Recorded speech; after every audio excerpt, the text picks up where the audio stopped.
আসসালামু আলাইকুম, take tips 24 চ্যানেলে আপনাদেরকে স্বাগতম। তো আজকের ভিডিওতে আপনারা জানতে পারবেন কিভাবে যে কোনো টেক্সটে ফায়ার ইফেক্ট ব্যবহার করতে পারেন বা ফায়ার ইফেক্ট তৈরি করতে পারেন।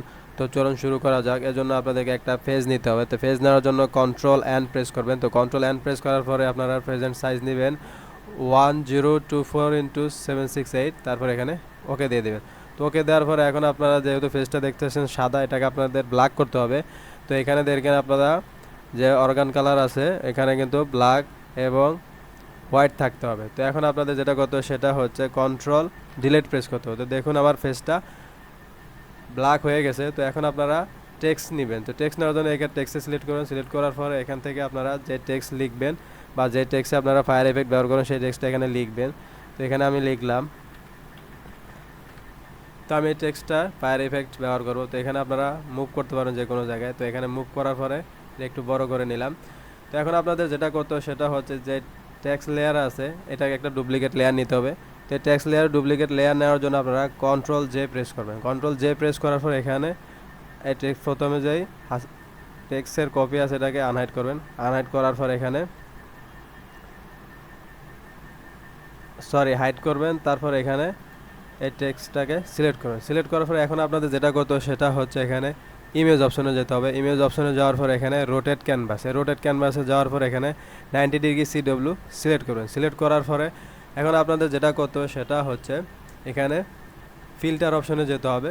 ফিল্টার অপশনে যাওয়ার পরে এখানে দেখুন স্টাইলাইজ, এই স্টাইলাইজ থেকে এখানে আপনারা ওয়াইন্ড সিলেক্ট করবেন। সিলেক্ট করার পরে এখানে ওকে ক্লিক করুন। ওকে ক্লিক করার পরে আপনাদের ডিরেকশন থাকবে ফ্রম দ্য রাইট, তো আপনারা নিচে ফ্রম দ্য লেফট এটা দিবেন। দেওয়ার পর এখানে ওকে ক্লিক করবেন। তো ওকে ক্লিক করার পর এখন আপনাদের যেটা করতে হবে সেটা হচ্ছে আপনারা ফায়ার ইফেক্ট কতটুকু প্রয়োজন, কতটুকু আপনাদের প্রয়োজন বা আপনারা কতটুকু নিতে চান সেটা সিলেক্ট করবেন। তো এই জন্য আপনাদের কন্ট্রোল F প্রেস করতে হবে। তো দেখুন আমার ফায়ার ইফেক্ট কিছুটা বাড়ছে। আপনারা কন্ট্রোল চেপে F যতবার চাপ দেবেন ততবার আপনার ফায়ার ইফেক্টটা বাড়তে থাকবে। তো আমি ফায়ার ইফেক্ট 2 3 মানে F 4 3 বার আমি ক্লিক করলাম। ক্লিক করার পরে তো এখন দেখুন আমি এতটুকু পরিমাণ ফায়ার ইফেক্ট নেব। তো এই জন্য এখন আপনাদের যেটা করতে হবে সেটা হচ্ছে আবার আপনাদের ইমেজ অপশনে যেতে হবে। ইমেজ অপশনে যাওয়ার পরে এখন আপনাদের আবার এই রোটেট ক্যানভাস, তারপরে 90 ডিগ্রি CCW নেবেন। নেওয়ার পরে এখন আপনাদের যেটা করতে হবে সেটা হচ্ছে ফিল্টার অপশনে যাবেন। ফিল্টার অপশনে যাওয়ার পরে এখানে যেই ব্লার আছে আপনারা এখানে গসিয়ান ব্লার নেবেন। তো গসিয়ান ব্লার আপনারা আপনাদের প্রয়োজন মতো নেবেন। আপনারা 3.12 নিতে পারেন, আমি 2.9 নিলাম। তারপর এখানে ওকে ক্লিক করলাম। ওকে ক্লিক করার পর এখানে যে ব্যাকগ্রাউন্ড লেয়ার আছে এটাকে ডুপ্লিকেট লেয়ার করতে হবে।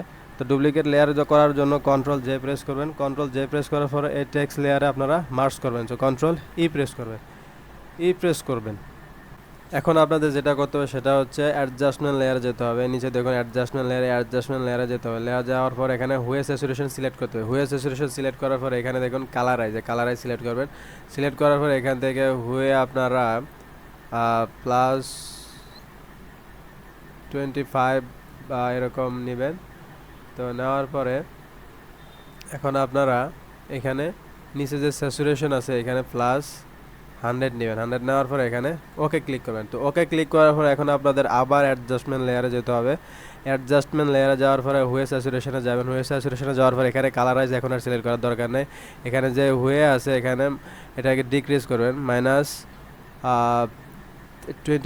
27 এরকম দিবেন। তো -25 দিয়ে এখানে ওকে দিলাম। তো ওকে দেওয়ার পরে এখন আপনাদের যেটা করতে হবে সেটা হচ্ছে এখানে দেখুন উপরে নর্মাল যে ব্লেন্ডিং অপশন এখানে নর্মাল আছে, এখান থেকে আপনারা এখানে ওভারলে সিলেক্ট করবেন। তো ওভারলে সিলেক্ট করার পরে এখন আপনাদের যেটা করতে হবে সেটা হচ্ছে এইখানে যেই টেক্সট আছে এই টেক্সটে ক্লিক করার পরে এখানে হাইডের অপশন দিয়ে দিবেন। তারপরে এখান থেকে add a layer style select করবেন। সিলেক্ট করার পর এখানে গ্রেডিয়েন্ট ওভারলি সিলেক্ট করবেন। তো গ্রেডিয়েন্ট ওভারলি সিলেক্ট করার পরে এখন আপনাদের যেটা করতে হবে সেটা হচ্ছে এখানে যে গ্রেডিয়েন্ট আছে গ্রেডিয়েন্ট সিলেক্ট করবেন। তো গ্রেডিয়েন্ট সিলেক্ট করার পরে এখান থেকে আপনারা এটা সবচেয়ে নিচু যেটা আছে বা সবচেয়ে নিম্ন যেটা আছে কালার সব এখানে ক্লিক করবেন। ক্লিক করার পর এখান থেকে আপনারা এই টেক্সটে ক্লিক করলে আপনাদের টেক্সটের কালার অটোমেটিক চেঞ্জ হতে থাকবে, যেটা আপনাদের প্রয়োজন বা আপনারা যেটা পছন্দ করেন সেই কালার আপনারা এভাবে সিলেক্ট করতে পারবেন। টেক্সটের কালারে টেক্সটে ক্লিক করলেই কিন্তু টেক্সটের কালার আপনারা সিলেক্ট করতে পারবেন। তো এভাবে আপনারা যে কোনো টেক্সটের কালার ফায়ার এফেক্ট তৈরি করতে পারেন খুব সহজেই। তো ভিডিওটি যদি ভালো লেগে থাকে তাহলে চ্যানেলটি অবশ্যই সাবস্ক্রাইব করবেন। তো এখান থেকে আপনারা ওকে দিয়ে দিবেন, ওকে দেন ওকে। তো হয়ে গেল আপনাদের ফায়ার এফেক্ট।